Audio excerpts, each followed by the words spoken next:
Hi hello ನಮಸ್ಕಾರ, ನಾನು ನಿಮ್ಮೆಲ್ಲರ ಪ್ರೀತಿ Ambika Shetty. Welcome back to my YouTube channel story world.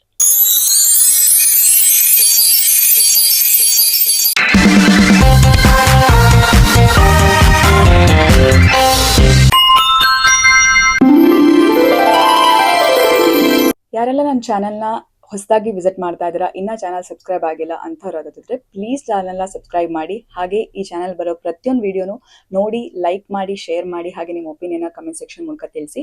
ಹಾಗೆ ಬೆಲ್ಲೈಕನ್ನ ಮರೀದೆ ಪ್ರೆಸ್ ಮಾಡಿ. ಹೀಗೆ ಮಾಡೋದ್ರಿಂದ ನಾನು ಮುಂದೆ ಯಾವುದೇ ವಿಡಿಯೋ ಹಾಕಿದ್ರೂ ಅದರ ನೋಟಿಫಿಕೇಶನ್ ನಿಮ್ಗೆ ಮೊದಲು ಬಂದು ತಲುಪುತ್ತೆ. ಎಸ್, ಇವತ್ತು ನಾನು ಹೇಳೋಕೆ ಹೊರಟಿರೋ ಸ್ಟೋರಿ ಯಾವುದಪ್ಪ ಅಂತಂದರೆ ಮಮ್ಮಿ ಡ್ಯಾಡಿ ಆ್ಯನಿವರ್ಸರಿ. ಯಾರು ಮಮ್ಮಿ ಡ್ಯಾಡಿ ಆ್ಯನಿವರ್ಸರಿ, ಆ ಆ್ಯನಿವರ್ಸರಿಲಿ ಏನಾಯಿತು ಅನ್ನೋ ಫುಲ್ ಡೀಟೇಲ್ಸ್ ನಿಮ್ಗೆ ಗೊತ್ತಾಗಬೇಕು ಅಂತಂದರೆ ಈ ವಿಡಿಯೋನ ನೀವು ಎಂಡ್ ತನಕ ನೋಡಬೇಕಾಗತ್ತೆ. ಎಸ್, ನಿಖಿಲ್ ಈತ ಡಿಗ್ರಿ ಓದ್ತಾ ಇರ್ತಾನೆ. ಇವನಿಗೆ ಒಬ್ಬ ತಮ್ಮ ಇರ್ತಾನೆ. ಅವ್ನು ಮೋಸ್ಟ್ಲಿ ಒಂದು 6th-7th ಇರ್ಬೋದೇನೋ. ಅವ್ನ ತಂದೆ ತಾಯಿ ಆ್ಯನಿವರ್ಸರಿ ಡೇಟ್ ಹತ್ತಿರ ಬರ್ತಾ ಇರುತ್ತೆ. ಸೊ ಅವ್ನು ಅಂದ್ಕೊಂಡಿರ್ತಾನೆ ಅವ್ರ ತಂದೆ ತಾಯಿ ಆ್ಯನಿವರ್ಸರಿನ ಒಂದು ಸರ್ಪ್ರೈಸಿಂಗ್ ಆಗಿ ಸೆಲೆಬ್ರೇಟ್ ಮಾಡಬೇಕು ಅಂತ. ಸರ್ಪ್ರೈಸ್ ಅಂತ ಅಂದ ತಕ್ಷಣ ದುಡ್ಡು ಖರ್ಚು ಮಾಡಿ ಸರ್ಪ್ರೈಸ್ ಕೊಡೋದು ಅಲ್ಲ, ಯಾಕಂದರೆ ಅವನು ಕೆಲಸ ಮಾಡ್ತಾ ಇರಲ್ವಲ್ಲ, ಅವ್ನು ಕಲಿತಾ ಇರ್ತಾನೆ. ಸೊ ಹಾಗಾಗಿ ಒಂಥರ ದುಡ್ಡಿರಲ್ಲ. ಬಟ್ ಅವ್ನು ಅಂದ್ಕೊಂಡಿರ್ತಾನೆ ಅವ್ರಿಗೆ ಇದು ಮೌಂಟೇನ್ಸ್ಗೆಲ್ಲ ಹೋಗೋದು ಅಂದರೆ ತುಂಬ ಇಷ್ಟ. ಸೊ ಇವನೇ ಒಂದು ಲೊಕೇಶನನ್ನು ಫೈಂಡ್ ಔಟ್ ಮಾಡಿ ಅಲ್ಲಿಗೆ ಅವ್ರನ್ನ ಕರ್ಕೊಂಡು ಹೋಗಬೇಕು. ಅಂದರೆ ಕಾರ್ ಡ್ರೈವಿಂಗ್ ಅವನ ಡ್ಯಾಡಿನೇ ಮಾಡಬೇಕು. ಬಟ್ ಇವನು GPS ನೋಡಿಕೊಂಡು ಲೊಕೇಶನ್ ಎಲ್ಲ ನೋಡಿಕೊಂಡು ಅವ್ರಿಗೆ ಗೈಡ್ ಮಾಡ್ತಾ ಇರಬೇಕು. ಬಟ್ ಎಕ್ಸಾಕ್ಟ್ಲಿ ಯಾವ ಲೊಕೇಶನ್ ಅಂತ ಅವ್ರಿಗೆ ಹೇಳೋ ಹಾಗಿಲ್ಲ. ಅಲ್ಲಿ ಹೋಗಿ ಅವ್ರಿಗೆ ಸರ್ಪ್ರೈಸ್ ಆಗಬೇಕು ಅಂತ ಅವನೊಂದು ಪ್ಲ್ಯಾನ್ ಮಾಡ್ತಾನೆ. ಅವನ ಜೊತೆ ಅವನ ತಮ್ಮನೂ ಸೇರಿಕೊಳ್ತಾನೆ. ಇಬ್ಬರು ಸೇರಿ ಒಂದು ಪ್ಲ್ಯಾನ್ ಮಾಡ್ತಾರೆ. ಹಾಗೆ ಅವ್ರ ತಂದೆ ತಾಯಿ ಹತ್ರನೂ ಹೇಳ್ತಾರೆ. ಅವ್ರಿಗೂ ಖುಷಿ ಆಗುತ್ತೆ, ಏನೋ ಒಂದು ಒಳ್ಳೆ ಪ್ಲೇಸ್ ಹುಡುಕಿರ್ತಾರೆ, ಖಂಡಿತವಾಗ್ಲೂ ಹೋಗೋಣ ಅಂತ ಹೇಳ್ತಾರೆ. ಸೊ ಹಾಗೆ ಫೈನಲಿ ಅವ್ರ ಆ್ಯನಿವರ್ಸರಿ ಡೇಟ್ ಬರುತ್ತೆ. ಬೆಳಿಗ್ಗೆನೇ ಹೊರಡ್ತಾರೆ ಬೇಗ. ಸೊ ಅವರು ಹೋಗ್ತಾ ಇರಬೇಕಾದ್ರೆ ಲೌಡ್ ಮ್ಯೂಸಿಕ್ ಹಾಕ್ಕೊಂಡು ಎಂಜಾಯ್ ಮಾಡ್ಕೊಂಡು ಚಿಲ್ ಮಾಡ್ಕೊಂಡು ಹೋಗ್ತಾ ಇರ್ತಾರೆ. ಹೋಗ್ತಾ ಇರಬೇಕಾದ್ರೆ ಇವನು ಲೊಕೇಶನ್ ನೋಡ್ತಾ ಅವ್ರಿಗೆ ಗೈಡ್ ಮಾಡ್ತಾ ಇರ್ತಾನೆ ಹೇಗೆ ಹೋಗಬೇಕು ಅಂತ. ಸೊ ಇವ್ರ ಮನೆ ಇರೋದು ಡೆಲ್ಲಿ. ಸೊ ಡೆಲ್ಲಿಯಿಂದ ಹೊರಡ್ತಾರೆ ಅವ್ರೊಂದು ಲೊಕೇಶನ್ಗೆ. ಸೊ ಹೋಗ್ತಾ ಇರಬೇಕಾದ್ರೆ ಅವ್ರ ತಂದೆ ತಾಯಿ ದಾರಿ ಮಧ್ಯೆ ಅದನ್ನ ಬಾಯಿ ಬಿಡಿಸೋದಕ್ಕೆ ಟ್ರೈ ಮಾಡ್ತಾರೆ. ಹೇಳು, ನೀನು ಎಲ್ಲಿ ಕರ್ಕೊಂಡು ಹೋಗ್ತಾ ಇದೆಯಾ, ಪ್ಲೀಸ್ ಪ್ಲೀಸ್ ನಮಗೆ ವೆಯ್ಟ್ ಮಾಡೋಕ್ಕಾಗ್ತಾ ಇಲ್ಲ ಅಂತ. ಅವಾಗ ಅವ್ನು ಹೇಳ್ತಾನೆ, ಇಲ್ಲ ಇದು ನಿಮಗೆ ಸರ್ಪ್ರೈಸು, ಸೊ ನೀವು ವೆಯ್ಟ್ ಮಾಡಲೇಬೇಕು, ಅಲ್ಲಿ ಹೋಗಿ ನೋಡಾದ್ಮೇಲೆ ನಿಮಗೆ ಸರ್ಪ್ರೈಸ್ ಆಗಬೇಕು ಅಂತ. ಸೊ ಅವರು ಅಷ್ಟೇ ಸರಿ ಅಂತ ಹೇಳಿ ಒಪ್ಕೋತಾರೆ. ಹೀಗೆ ಹೋಗ್ತಾ ಹೋಗ್ತಾ ಅವರು 6 hours ಜರ್ನಿ ಕಂಪ್ಲೀಟ್ ಮಾಡ್ತಾರೆ. ಹಾಗೆ ಮುಂದೆ ಹೋಗಬೇಕಾದ್ರೆ ಅಲ್ಲೊಂದು ಟನಲ್ ಸಿಗುತ್ತೆ ಅವ್ರಿಗೆ. ಸೊ ಟನಲನ್ನು ಇನ್ನೇನು ಕ್ರಾಸ್ ಮಾಡಬೇಕು. ಆವಾಗ ಸಡನ್ನಾಗಿ ಟನಲ್ ಹತ್ರನೇ ದೊಡ್ಡ ದೊಡ್ಡ ಬಂಡೆ ಕಲ್ಲುಗಳ ಒಂದು ಪೀಸ್ಗಳು, ಕಲ್ಲುಗಳು ಎಲ್ಲ ಬಿದ್ದುಬಿಡುತ್ತೆ. ಫುಲ್ ಟನಲ್ ಬ್ಲಾಕ್ ಆಗುತ್ತೆ. ಇವರು ಜಸ್ಟ್ ಮಿಸ್ಸು, ಅಂದರೆ ಫ್ರ್ಯಾಕ್ಷನ್ ಆಫ್ ಅ ಸೆಕೆಂಡಲ್ಲಿ ಏನಾದರೂ ಅವ್ರು ಮುಂದೆ ಹೋಗಿದ್ದಿದ್ರೆ ಆ ಕಲ್ಲುಗಳೆಲ್ಲ ಕಾರ್ ಮೇಲೆ ಬಿದ್ದು ಇವರೆಲ್ಲ ಅಲ್ಲಿ ಸ್ಪಾಟಲ್ಲಿ ಡೆತ್ ಆಗ್ತಾ ಇತ್ತು ಇವ್ರದ್ದು. ಬಟ್ ಜಸ್ಟ್ ಮಿಸ್ಸು, ಅವ್ರು ಅಲ್ಲೇ ಬ್ರೇಕ್ ಹಾಕ್ತಾರೆ. ಅವ್ರ ತಂದೆ ಅವರು ಸೇವ್ ಆಗ್ತಾರೆ. ಬಟ್ ಅವ್ರಿಗೆ ನಾವು ಉಳಿದ್ವಲ್ಲ ಅನ್ನೋ ಒಂದು ಖುಷಿ ಆದರೆ ಇವತ್ತಿನ ಪ್ಲ್ಯಾನ್ ಎಲ್ಲ ಹಾಳಾಗೋಯ್ತಲ್ಲ ಅನ್ನೋದು ಬೇಜಾರಾಗುತ್ತೆ. ಯಾಕೆಂತಂದರೆ ಅವ್ನು ತುಂಬ ಕಷ್ಟಪಟ್ಕೊಂಡು ಅವ್ರಿಗೆ ಸರ್ಪ್ರೈಸ್ ಮಾಡಲೇಬೇಕು ಅಂತ ಪ್ರೀತಿಯಿಂದ ಪ್ಲ್ಯಾನ್ ಮಾಡಿರ್ತಾನೆ. ಸೊ ಇವಾಗ ಅಲ್ಲಿಗೆ ಬೇರೆ ದಾರಿ ಯಾವುದೂ ಇಲ್ಲ. ಫುಲ್ ಟನಲ್ಲೇ ಬ್ಲಾಕ್ ಆಗಿರುತ್ತಲ್ವ, ಏನೂ ಮಾಡೋಕ್ಕಾಗಲ್ಲ. ಹಾಗೆ ಅದೇ ಶಾಕಲ್ಲಿ ಸ್ವಲ್ಪ ಹೊತ್ತು ಅವ್ರು ಅವ್ನ ತಂದೆ ಅಲ್ಲೇ ಸ್ವಲ್ಪ ಕಾರ್ ನಿಲ್ಲಿಸ್ತಾರೆ. ಅದಾದಮೇಲೆ ಟರ್ನ್ ತಗೊಂಡು ಅಲ್ಲಿಂದ ಹೊರಡ್ತಾ ಇರಬೇಕಾದ್ರೆ ಇವ್ನು ನಿಖಿಲ್ ಹೀಗೆ ಡೋರ್ ಹೊರಗಡೆ ನೋಡ್ತಾ ಇರಬೇಕಾದ್ರೆ ಅಲ್ಲಿ 280 ಕಿಲೋಮೀಟರ್ಸ್, ಡೆಲ್ಲಿ 280 ಕಿಲೋಮೀಟರ್ಸ್ ಅಂತ ತೋರಿಸುತ್ತೆ. ಸೊ ಸರಿ ಹಾಗೆ ನೋಡ್ತಾ ಮತ್ತೆ ಮುಂದೆ ಹೋಗಬೇಕಾದ್ರೆ ಆಫ್ಟರ್ 15 minutes ಮತ್ತೆ 280 ಕಿಲೋಮೀಟರ್ಸ್ ಡೆಲ್ಲಿ ಅಂತ ತೋರಿಸುತ್ತೆ. ಅವಾಗ ಇವ್ನಿಗೆ ಅನಿಸುತ್ತೆ, 280 ಕಿಲೋಮೀಟರ್ಸ್ ನಾನು ನೋಡಿದೆ ಅಲ್ವಾ, ಮೇ ಬಿ ನನ್ನಿಂದಾನೇ ಏನಾದರೂ ತಪ್ಪಾಗಿರ್ಬೋದು ಓದಬೇಕಾದ್ರೆ. ಸರಿ ಅಂತ ಅಂದ್ಕೊಂಡು ಅವ್ನು ಸುಮ್ಮನೆ ಕೂತಾನೆ. ಮತ್ತೆ ಒಂದು 15 minutes ಆದಮೇಲೆ ಮತ್ತೆ ಡೆಲ್ಲಿ 280 ಕಿಲೋಮೀಟರ್ಸ್ ಅಂತ ತೋರಿಸುತ್ತೆ. ಆವಾಗ ಇವ್ನಿಗೆ ದಂಗಾಗುತ್ತೆ. ಯಾಕೆ ಅಂತಂದರೆ ಕಿಲೋಮೀಟರ್ಸ್ ಕಡಿಮೆನೇ ಆಗೋದಕ್ಕೆ ಕೇಳ್ತಾ ಇಲ್ವಲ್ಲ, ಏನು ಅಂತ ಗೊತ್ತಾಗಲ್ಲ. ಸೊ ಹಾಗೆ ಅವನು ಫೋನ್ ನೋಡ್ತಾನೆ. ನೋಡಿ ಲೊಕೇಶನ್ ನಾವೆಲ್ಲಿ ರೀಚ್ ಆದ್ಮೇಲೆ ನೋಡಬೇಕಾದ್ರೆ ಅದು ಅಷ್ಟೇ, ಲೊಕೇಶನ್ ಅಲ್ಲಿ ಸ್ಟಕ್ ಆಗಿರುತ್ತೆ, ಎಲ್ಲೂ ಮೂವ್ ಆಗ್ತಾ ಇರಲ್ಲ. ಅವ್ನಿಗೆ ಅನ್ಸುತ್ತೆ ಮೇ ಬಿ ಯಾವುದಾದ್ರೂ ಒಂದು ನೆಟ್ವರ್ಕ್ ಇಶ್ಯೂ ಇರ್ಬೋದಂತ. ಬಟ್ ಆದರೂ ಈ ಬೋರ್ಡ್ ಹೇಗೆ ಈ ರೀತಿ ಬಂತು? ಸೊ ಅದನ್ನು ಅವನ ತಂದೆ ತಾಯಿ ಹತ್ರ ಹೇಳ್ತಾನೆ. ನೋಡಿ ನಾನು ನೋಡಿದೆ 280 ಕಿಲೋಮೀಟರ್ಸ್ ಅಂತಲೇ ತೋರಿಸ್ತಾ ಇದೆ, ಕಿಲೋಮೀಟರ್ಸ್ ಕಡಿಮೆ ಆಗ್ತಾ ಇಲ್ಲ, ಏನಿದು ಅಂತ ಹೇಳ್ತಾನೆ. ಅವ್ನ ತಂದೆ ತಾಯಿಗೆ ಮುಂಚೆನೇ ತಲೆ ಚಿಟ್ಟು ಹಿಡಿದು ಹೋಗಿರುತ್ತೆ. ಯಾಕಂದರೆ ಅವ್ರು ಏನೋ ಒಂದು ಒಳ್ಳೆ ಮೂಡಲ್ಲಿ ಬರ್ತಾ ಇರ್ತಾರಲ್ವ ಸೆಲೆಬ್ರೇಷನ್ ಮಾಡೋದಕ್ಕೆ. ಇಷ್ಟು ವರ್ಷ ಅವ್ರು ತುಂಬಾ ಚೆನ್ನಾಗಿ ಸೆಲೆಬ್ರೇಟ್ ಮಾಡಿರ್ತಾರೆ.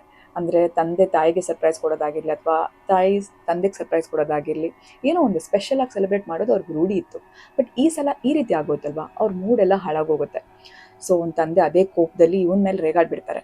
ನೀನು ಏನು ನೋಡಿದ್ಯೋ ಏನೋ, ನನಗೆ ಕಿರಿಕಿರಿ ಮಾಡಬೇಡ, ನನಗೆ ನಾವು ಹೋಗೋಣ ಒಂದ್ಸರಿ ಮನೆಗೆ ತಲುಪೋಣ ಅಂತ ಹೇಳ್ತಾರೆ. ಇವನ್ನ ಬಾಯಿ ಮುಚ್ಚಿಸಿ ಕೂರಿಸ್ಬಿಡ್ತಾರೆ. ಸೊ ಸರಿ ಅಂತ ಅವ್ನು ಕೂರ್ತಾನೆ, ಏನು ಮಾಡಬೇಕು ಅಂತ ಗೊತ್ತಾಗಲ್ಲ ಅವನಿಗೆ. ಸೊ ಹೋಗ್ತಾ ಇರಬೇಕಾದ್ರೆ ಲೆಫ್ಟಲ್ಲಿ ಒಂದು ಅಜ್ಜಿ ಆರೆಂಜ್ ಮಾರ್ತಾ ಇರ್ತಾರೆ. ಸೊ ಅವ್ನ ತಮ್ಮ ನಿತಿನ್ ಅವನಿಗೆ ಆರೆಂಜಸ್ ಅಂದರೆ ತುಂಬ ಇಷ್ಟ. ಸೊ ಹಾಗಾಗಿ ಅವ್ನ ತಂದೆ ತಾಯಿ ಅದನ್ನಾದ್ರೂ ತಗೊಳ್ಳೋಣ ಅಂತ ಅಂದ್ಕೊಂಡು ಕಾರಲ್ಲೇ ಸೈಡಿಗೆ ಹಾಕಿ ಆ ಅಜ್ಜಿ ಹತ್ರ ಹೋಗಿ ಆರೆಂಜ್ ತಗೊಳ್ತಾರೆ. ಸೊ ಆ ಅಜ್ಜಿ ತುಂಬ ನಗ್ನಗ್ತಾ ಮಾತಾಡಿಸ್ತಾರೆ ಇವ್ರನ್ನ. ಇಲ್ಲಿ ಬಂದಿದ್ರಿ ನೀವು, ಇಲ್ಲಿ ಎಲ್ಲಾದರೂ ಹೋಗ್ಲಿಕ್ಕಿತ್ತಾ? ಸೊ ಆವಾಗ ಇವ್ರ ಜೊತೆ ಏನು ನಡೀತೋ ಅದನ್ನ ಅವ್ರು ಹೇಳ್ತಾರೆ. ಆಗ ಅವ್ರು ಹೌದಾ ಪರವಾಗಿಲ್ಲ, ಏನೋ ನಿಮ್ಮ ಜೀವ ಉಳಿತಲ್ವಾ, ಸೊ ಆ ರೀತಿ ನಾವು ಯೋಚನೆ ಮಾಡಬೇಕು, ಪರವಾಗಿಲ್ಲ ನೀವು ಮನೆಗೆ ಹೋಗಿ ಅಲ್ಲೇ ಹೋಗಿ ಸೆಲೆಬ್ರೇಟ್ ಮಾಡಿ, ಮೂಡ್ ಹಾಳು ಮಾಡ್ಕೋಬೇಡಿ ಅಂತ ಅಜ್ಜಿ ಹೇಳಿ ಇವ್ರಿಗೆ ಆರೆಂಜ್ ಕೊಡ್ತಾರೆ. ಸೊ ಹಾಗೆ ಇವ್ರು ತಗೊಂಡು ಅದನ್ನು ಕಾರಲ್ಲಿ ಇಟ್ಟು ಇವರು ಹೊರಡ್ತಾರೆ. ಹೋಗ್ತಾ ಇರಬೇಕಾದ್ರೆ ಅಲ್ಲಿ ಸ್ವಲ್ಪ ಬ್ಲಾಕ್ ಇರುತ್ತೆ, ಅಲ್ಲಿ ನಿಲ್ಲಿಸ್ತಾರೆ ಇವರು, ಅಂದರೆ ಕಲ್ಗಳೆಲ್ಲ ಇರುತ್ತೆ. ಸೊ ಹಾಗಾಗಿ ಇನ್ನು ಹೇಗೆ ಹೋಗೋದು ಅಂತ ಯೋಚನೆ ಮಾಡ್ತಾ ಇರಬೇಕಾದ್ರೇ ಒಂದು ಗಂಡಸು ಇವ್ರ ಕಾರ್ ಡೋರ್ನ ನಾಕ್ ಮಾಡ್ತಾನೆ. ಸೊ ಯಾರು ಇರ್ಬೋದು ಅಂತ ನೋಡೋದಕ್ಕೆ ನಿಖಿಲು ಕಾರ್ ಗ್ಲಾಸ್ನ ಕೆಳಗಡೆ ಮಾಡ್ತಾನೆ. ಯಾರು ಅಂತ ಕೇಳ್ತಾನೆ. ಆಗ ಅವ್ರು ಹೇಳ್ತಾರೆ, ನೀವು ಡೆಲ್ಲಿ ಕಡೆ ಹೊರಟಿದ್ದೀರಲ್ವಾ ಅಂತ. ಹೌದು, ನಿಮ್ಗೆ ಹೇಗೆ ಗೊತ್ತು ಅಂತ ಕೇಳ್ತಾರೆ. ಇಲ್ಲ, ನನಗೆ ಗೊತ್ತಾಯಿತು ನೀವು ಡೆಲ್ಲಿ ಕಡೆ ಹೊರಟಿರ್ಬೋದು ಅಂತ, ಬಟ್ ನೀವೀಗ ಹೋಗ್ತಾ ಇರೋ ರೂಟು ಡೆಲ್ಲಿಗೆ ಹೋಗಲ್ಲ, ಅದೊಂದು ಪರ್ವತದಲ್ಲಿರೋ ಹಳ್ಳಿಗೆ ಹೋಗುತ್ತೆ. ಅಂದರೆ ಒಂದು ಬೆಟ್ಟ ಇದೆ, ಅಲ್ಲೇ ಹತ್ತಿರದಲ್ಲಿ ಒಂದು ಹಳ್ಳಿ ಇದೆ, ಅಲ್ಲಿಗೆ ಸೇರುತ್ತೆ ಈ ರೋಡು. ಸೊ ನೀವು ಅಂದ್ಕೊಂಡಿರೋ ಥರ ಡೆಲ್ಲಿಗೆ ಹೋಗಲ್ಲ ಅಂತ. ಸೊ ಅವಾಗ ಇವ್ರು ಹೌದಾ, ಮತ್ತೆ ನಾವು ಡೆಲ್ಲಿಗೆ ಹೇಗೆ ಹೋಗೋದು? ಆಗ ಅವ್ರು ಹೇಳ್ತಾರೆ, ಯೂ ಟರ್ನ್ ಮಾಡ್ಕೊಂಡು ಹೋಗಿ, ಅಲ್ಲೊಂದು ರೋಡ್ ಇದೆ ಸೈಡಲ್ಲಿ, ನೀವು ಅಲ್ಲಿ ಹೋಗಿ ಸ್ಟ್ರೇಟ್ ಹೋಗಿ, ಸೊ ಅವಾಗ ನೀವು ಅಲ್ಲಿಗೆ ರೀಚ್ ಆಗ್ತೀರಾ ಅಂತ, ಈ ಕಡೆ ಹೋಗೋಕ್ಕಾಗಲ್ಲ ಅಂತ. ಸರಿ ಅಂತ ಅಂದ್ಕೊಂಡು ಅವರು ಟರ್ನ್ ಮಾಡಿಕೊಂಡು ಯೂ ಟರ್ನ್ ಹಾಕ್ಕೊಂಡು ಹೋಗ್ತಾರೆ. ಅಂದರೆ ಅಲ್ಲಿ ಯಾವುದೇ ಒಂದು ಸಣ್ಣ ರೋಡ್ ಆಗಿರ್ಬೋದು, ಬೇರೆ ರೋಡ್ ಅದೆಲ್ಲ ಯಾವುದೂ ಇಲ್ಲ, ಸಿಂಗಲ್ ರೋಡ್ ಇರೋದು. ಆದರೂ ಇವರು ಅವ್ನ ಮಾತು ಕೇಳಿಕೊಂಡು ಹಿಂದೆ ಹೋಗ್ತಾ ಇರ್ಬೇಕಾದ್ರೆ ಸ್ವಲ್ಪ ಹೊತ್ತಾದಮೇಲೆ ಒಂದು 15 ಮಿನಿಟ್ಸ್ ಆಗಿರ್ಬೋದೇನೋ, ಮತ್ತೆ ಅದೇ ಅಜ್ಜಿ ನೋಡೋದಕ್ಕೆ ಸಿಗ್ತಾರೆ ಇವ್ರಿಗೆ. ಹಾಗೆ ಅವರು ಆರೆಂಜಸ್ ಮಾಡ್ತಾ ಇರ್ತಾರೆ. ಸೊ ಇವ್ರು ಅದನ್ನೇ ಯೋಚನೆ ಮಾಡ್ತಾ ಇರ್ಬೇಕಾದ್ರೆ ಮತ್ತೆ ಅದೇ ಗಂಡಸು ಬರ್ತಾನೆ, ಬಂದು ಮತ್ತೆ ಬಾಗಿಲು ಬಡಿತಾನೆ. ಸೊ ಆವಾಗ ಮತ್ತೆ ಅವನು ಅದನ್ನೇ ಹೇಳ್ತಾನೆ, ಅವ್ನು ಮುಂಚೆ ಏನು ಹೇಳಿದ್ನು, ಅಂದರೆ ಈ ರೋಡು ಆ ಪರ್ವತದ ಹತ್ರ ಒಂದು ಹಳ್ಳಿ ಇದೆ ಅಲ್ಲಿಗೆ ಹೋಗುತ್ತೆ, ಅದನ್ನೇ ಹೇಳ್ತಾನೆ. ಸೊ ನೀವು ಡೆಲ್ಲಿಗೆ ಹೋಗ್ತಾ ಇದ್ದೀರಲ್ವಾ, ಈ ರೋಡ್ ಹೋಗಲ್ಲ, ಅದು ಇದು ಎಲ್ಲ. ಸೊ ಇವ್ರಿಗೆ ಮತ್ತೆ ಶಾಕ್ ಆಗುತ್ತೆ, ಅವ್ನ ಮಾತು ಕೇಳದೆ ಅವ್ರು ಹೋಗ್ತಾರೆ ಕಾರಲ್ಲಿ ಕೂತ್ಕೊಂಡು, ಮತ್ತೆ ಅದೇ ಎಲ್ಲ ರಿಪೀಟ್ ಆಗುತ್ತಲ್ವಾ, ಆವಾಗ ಇವನಿಗೆ ಕೋಪ ಬರುತ್ತೆ. ಸೊ ಇವನು ಅವನ ತಂದೆ ಕಾರಿಂದ ಇಳಿದು ಅವ್ನಿಗೆ ಇನ್ನೇನು ಹೊಡಿಬೇಕು ಅಂತ ಹೋಗ್ತಾನೆ. ಮುಂಚೆನೇ ಅವ್ರ ತಲೆ ಬೇರೆ ಚಿಟ್ಟಿಡ್ದು ಹೋಗಿರುತ್ತೆ. ಸೊ ಅವ್ನಿಗೇನು ಮಾಡಬೇಕು ಅಂತ ಗೊತ್ತಾಗಲ್ಲ, ಮೂಡೆಲ್ಲ ಹಾಳಾಗೋಗುತ್ತೆ. ಸೊ ಅದೇ ಕೋಪನ ಇವನ ಮೇಲೆ ತೋರಿಸೋದಕ್ಕೆ ಅಂತ ಅವ್ನು ಬೈಯೋದಕ್ಕೆ ಅಂತ ಹೋಗ್ತಾನೆ. ಇನ್ನೇನು ಹೊಡೆದೇ ಬಿಡ್ತಾನೆ, ಆ ರೀತಿ ಆಗುತ್ತೆ ಅವ್ನ ಕೋಪದಲ್ಲಿ. ಸೊ ಇವನು ಮುಂದೆ ಹೋದಾಗ ಅವ್ನ ಕಣ್ಣೆದುರುಗಡೆನೆ ಆ ಗಂಡಸು ಯಾರು ಹೇಳ್ತಾ ಇರ್ತಾನಲ್ವ, ಈ ರೋಡ್ ಹೋಗಲ್ಲ, ನೀವು ಇನ್ನೊಂದು ರೋಡಲ್ಲಿ ಹೋಗಬೇಕು ಅಂತ, ಅವ್ನು ಮಾಯ ಆಗೋಗ್ಬಿಡ್ತಾನೆ ಕಣ್ಣೆದುರುಗಡೆನೆ. ಸೊ ಆವಾಗ ಇವನಿಗೆ ನಂಬೋದಕ್ಕೆ ಆಗಲ್ಲ. ಅಂದರೆ ಅವ್ನ ಮಗ 280 ಕಿಲೋಮೀಟರ್ಸ್ ಹಾಗೆ ಇದೆ, ಅದು ಇದೆಲ್ಲ ಹೇಳಿದಾಗ ಇವ್ನು ನಂಬಿರಲ್ಲ ಅಲ್ವಾ. ಬಟ್ ಇದು ಅವ್ನು ನಂಬಲೇಬೇಕಾಗತ್ತೆ, ಅವ್ನ ಕಣ್ಮುಂದೆನೇ ನಡೆಯೋದಲ್ವಾ. ಸೊ ಅವನಿಗೆ ಏನು ಮಾಡಬೇಕು ಅಂತ ಗೊತ್ತಾಗಲ್ಲ, ಭಯ ಆಗುತ್ತೆ. ಅವ್ನು ಸೀದಾ ಕಾರಲ್ಲಿ ಬಂದು ಕೂತ್ಕೊಂಡು ಕಾರ್ ಡ್ರೈವ್ ಮಾಡ್ಕೊಂಡು ಹೋಗ್ತಾನೆ ಸೀದಾ, ಅಂದರೆ ನಿಲ್ಸಲ್ಲ ಕಾರಲ್ಲಿ ಎಲ್ಲೂ. ಹಾಗೆ ಹೋಗ್ತಾ ಇರಬೇಕಾದ್ರೆ ಆ ಅಜ್ಜಿ ಮತ್ತೆ ಸಿಗ್ತಾರಲ್ವ ಇವ್ರಿಗೆ. ಅವಾಗ ಹಿಂಗೆ ಅನ್ಸುತ್ತೆ, ನಾನು ಅಜ್ಜಿ ಹತ್ರನೇ ಕೇಳೋದು ಒಳ್ಳೇದು, ಯಾಕಂದರೆ ಆವಾಗ ಅಜ್ಜಿ ತುಂಬ ಚೆನ್ನಾಗಿ ಮಾತಾಡ್ಸಿರ್ತಾರಲ್ವ. ಸೊ ಒಂದ್ಸರಿ ಹೋಗಿ ಕೇಳೋಣ ಅಂತ ಅನಿಸುತ್ತೆ. ಸೊ ಹಾಗೆ ಅವ್ನು ಕಾರ್ ಇಳಿದು ಅಜ್ಜಿ ಹತ್ರ ಹೋಗ್ತಾನೆ. ಸೊ ಅವ್ನ ಹಿಂದೆನೇ ಅವ್ನ ವೈಫು, ಅವನಿಬ್ಬರು ಮಕ್ಕಳು ಎಲ್ಲರೂ ಬರ್ತಾರೆ. ಸೊ ಹಾಗೆ ಅಜ್ಜಿ ಹತ್ರ ಹೋಗಿ ಅವನು ಕೇಳ್ತಾನೆ, ಯಾಕಜ್ಜಿ ನಮಗೆ ಈ ರೀತಿ ಪ್ರಾಬ್ಲಮ್ ಆಗ್ತಾ ಇದೆ, ನಾವು ಎಲ್ಲಿ ಹೋದರೂ ನಾವು ಸುತ್ತಿ ಅದೇ ಸ್ಪಾಟಿಗೆ, ಅಂದರೆ ಇಲ್ಲಿಗೆ ಬರ್ತಾ ಇದ್ದೀವಿ, ಏನು ಪ್ರಾಬ್ಲಮ್ ಅಂತಲೇ ಗೊತ್ತಾಗ್ತಾ ಇಲ್ವಾ, ನಿಮ್ಗೇನಾದರೂ ಗೊತ್ತಾ, ಪ್ಲೀಸ್ ಹೇಳಿ ಅಜ್ಜಿ, ನಮ್ಗೆ ಗೊತ್ತಾಗ್ತಾ ಇಲ್ಲ ಅಂತ ಅವ್ನು ಕೇಳ್ತಾನೆ. ಬಟ್ ಅವನು ಏನು ಕೇಳಿದ್ರು ಆ ಅಜ್ಜಿ ಆನ್ಸರೇ ಮಾಡಲ್ಲ, ಬರೀ ಕೆಳಗೆ ನೋಡ್ತಾ ಕೂತ್ಕೊಂಡಿರ್ತಾರೆ. ಇವ್ನಿಗೆ ಅವಾಗ ವಿಚಿತ್ರ ಅನ್ಸುತ್ತೆ, ಯಾಕೆ ಅಂತಂದರೆ ಆ ಅಜ್ಜಿ ಸ್ವಲ್ಪ ಹೊತ್ತಿನ ಮುಂಚೆನೆ ತುಂಬ ಚೆನ್ನಾಗಿ ಮಾತಾಡ್ಸಿರ್ತಾರೆ ಇವ್ರನ್ನ. ಸೊ ಏನಾಯಿತು ಅಜ್ಜಿಗೆ, ಏನು ಮಾತಾಡಿದ್ರು ಅಜ್ಜಿ ಕಡೆಯಿಂದ ಯಾವ ರೆಸ್ಪಾನ್ಸ್ ಸಿಗಲ್ಲ. ಸೊ ಅವಾಗ ಅವನಿಗೆ ಅವನ ಅಜ್ಜಿನ ಶೋಲ್ಡರ್ ಮುಟ್ಟಿ, ಅಜ್ಜಿ ಮಾತಾಡಿ ಅಂತ ಈ ರೀತಿ ಮುಟ್ಟಕ್ಕೆ ಹೋದಾಗ ಆ ಅಜ್ಜಿ ಇವ್ರು ನೋಡ್ತಾರೆ. ಬಟ್ ಇವ್ರಿಗೆ ಶಾಕ್ ಆಗುತ್ತೆ, ಅದನ್ನು ನೋಡಿ ಇವರೆಲ್ಲ ದಂಗಾಗಿ ಹೋಗ್ತಾರೆ. ಏನಪ್ಪ ಅಂತಂದರೆ ಆ ಅಜ್ಜಿ ಕುತ್ತಿಗೆ ಇರಲ್ಲ, ತಲೆ ನೆಕ್ಸ್ಟ್ ಡೈರೆಕ್ಟ್ ಭುಜ ಇರುತ್ತೆ. ಸೊ ಅವನ ಮುಖದಲ್ಲಿ ರಕ್ತ ಸುರಿತಾ ಇರುತ್ತೆ, ನಾಲ್ಗೆ ಎಲ್ಲ ಹೊರಗಡೆ ತುಂಬ ವಿಕಾರವಾಗಿ ಕಾಣಿಸ್ತಾರೆ. ಅದನ್ನು ನೋಡಿ ಇವ್ರಿಗೆ ಕೈಕಾಲು ನಡ್ಗೋದಕ್ಕೆ ಶುರು ಆಗುತ್ತೆ, ಏನು ಮಾಡಬೇಕು ಅಂತಲೇ ಗೊತ್ತಾಗಲ್ಲ. ಅವ್ನ ಮಕ್ಕಳು, ಅವನು, ಅವ್ನ ವೈಫು ಎಲ್ಲ ಓಡಿ ಹೋಗಿ ಕಾರೊಳಗೆ ಕುತ್ಕೊಂಡ್ಬಿಡ್ತಾರೆ. ಇವನು ಭಯದಲ್ಲಿ ಹ್ಯಾಗೆ ಕಾರ್ ಸ್ಟಾರ್ಟ್ ಮಾಡಿದ್ನೋ, ಹೇಗೆ ಹೋದ್ನೋ ಅಲ್ಲಿಂದ ಏನೂ ಗೊತ್ತಾಗಲ್ಲ. ಹೋಗ್ತಾ ಅವನಿಗೆ ಕಾರ್ ಕಂಟ್ರೋಲ್ ಸಿಗಲ್ಲ, ಯಾಕಂತಂದ್ರೆ ಅವ್ನು ತುಂಬ ಹೆದರ್ಕೊಂಡಿರ್ತಾನಲ್ವ, ಅವನಿಗೆ ಎಲ್ಲ ಮರ್ತೋಗ್ಬಿಡುತ್ತೆ. ಸೊ ಹಾಗೆ ಕಾರ್ ತುಂಬ ಫಾಸ್ಟಾಗಿ ಓಡಿಸೋದ್ರಿಂದ ಅವ್ನಿಗೆ ಕಂಟ್ರೋಲ್ ಸಿಗದೆ ಒಂದು ಮರಕ್ಕೆ ಡಿಕ್ಕಿ ಹೊಡಿತಾನೆ. ಸೊ ಅದಾದಮೇಲೆ ಅವ್ರಿಗೆ ಮೋರ್ಚರಕ್ಕೆ ಹೋಗ್ತಾರೆ. ಸ್ವಲ್ಪ ಹೊತ್ತಾದಮೇಲೆ ಎಲ್ಲರಿಗೂ ಎಚ್ಚರ ಆಗುತ್ತೆ. ನೋಡಿದಾಗ ಅವ್ರು ಎಲ್ಲಿ ಅಂದರೆ ಮರಕ್ಕೆ ಡಿಕ್ಕಿ ಹೊಡೆದಿರ್ತಾರಲ್ವ, ಅಲ್ಲಿರಲ್ಲ ಅವರು. ಅವ್ರು ಆ ಟನಲ್ ಇರುತ್ತಲ್ವ, ಅಂದರೆ ಆ ಟನಲ್ ಹತ್ರ ಕಲ್ಲುಗಳೆಲ್ಲ ಬಿದ್ದಿರುತ್ತಲ್ವ, ಆ ಸ್ಪಾಟಲ್ಲಿ ಇರ್ತಾರೆ.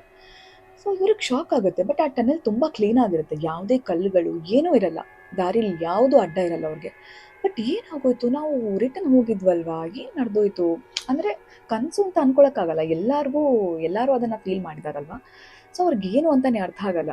ಬಟ್ ಯೋಚನೆ ಮಾಡ್ತಿರ್ಬೇಕಾದ್ರೆ ಹಿಂದ್ಗಡೆ ಕಾರ್ ಸೀಟಲ್ಲಿ ನೋಡಬೇಕಾದ್ರೆ ಆರೆಂಜ್ ಹಾಗೆ ಇರುತ್ತೆ. ಅವಾಗ ಇವ್ರಿಗೆ ಅನ್ಸುತ್ತೆ ನಡೆದಿದ್ದೆಲ್ಲ ನಿಜ, ನಾವು ಆರೆಂಜ್ ತೊಗೊಂಡಿದ್ವಲ್ಲ. ಸೊ ಆ ಆರೆಂಜ್ ಬೇರೆ ಇಲ್ಲೇ ಇದೆ, ಬಟ್ ಆ ಆರೆಂಜ್ ಕೊಳ್ತು ಹೋಗಿರುತ್ತೆ. ಅದನ್ನ ನೋಡಿ ಇವ್ರಿಗೆ ಭಯ ಆಗುತ್ತೆ, ಹೊರಗಡೆ ಎಸ್ಬಿಡ್ತಾರೆ ಅದನ್ನು.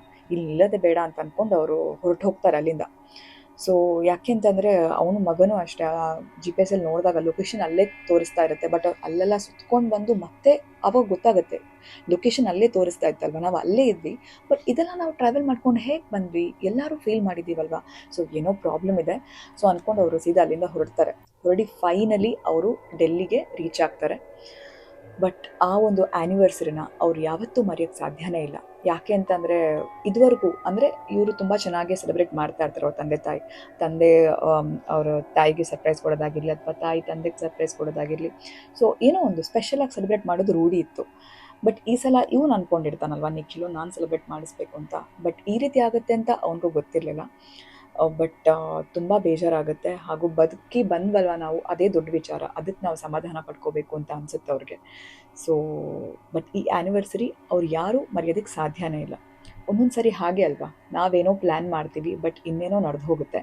ಬಟ್ ಇವ್ರ ಲೈಫಲ್ಲಿ ಆಗಿದ್ದ ಒಂದು ಒಳ್ಳೆ ವಿಷಯ ಅಂತಂದರೆ, ಖುಷಿ ವಿಷಯ ಅಂತಂದರೆ, ಇವ್ರು ಬದುಕಿ ಬರ್ತಾರೆ ರಿಟರ್ನು. ಸೊ ಅದೇ ಒಂದು ಒಳ್ಳೆ ವಿಷಯ. ಬಟ್ ಎಲ್ಲರ ಲೈಫಲ್ಲೂ ಆ ರೀತಿ ಆಗಲ್ಲ. ಕೆಲವೊಂದು ಸಾರಿ ಒಂದು ಸೆಕೆಂಡ್ ಚಾನ್ಸ್ ಅನ್ನೋದೇ ಇರಲ್ಲ. ಸೊ ಇವ್ರಿಗೆ ಆ ದೇವರು ಆ ಚಾನ್ಸ್ ಕೊಟ್ಟರು ಅಂತ ಹೇಳ್ಬೋದು. ಸೊ ಈ ಸ್ಟೋರಿ ನಿಮ್ಮೆಲ್ಲರಿಗೂ ಇಷ್ಟ ಆಗಿದೆ ಅಂತ ಭಾವಿಸ್ತಾ ಇದ್ದೀನಿ. ಸೊ ನಿಮ್ಮ ಆಶೀರ್ವಾದ, ಪ್ರೀತಿ ಯಾವಾಗಲೂ ನನ್ನ ಮೇಲೆ ಇರಲಿ. Thank you for watching. ಹಾಗೆ ಇನ್ನೂ ನಾನು ನಿಮಗೆ ನೆಕ್ಸ್ಟ್ ವೀಡಿಯೋಲಿ ಸಿಗ್ತೀನಿ. Until then keep waiting and keep watching. Thank you.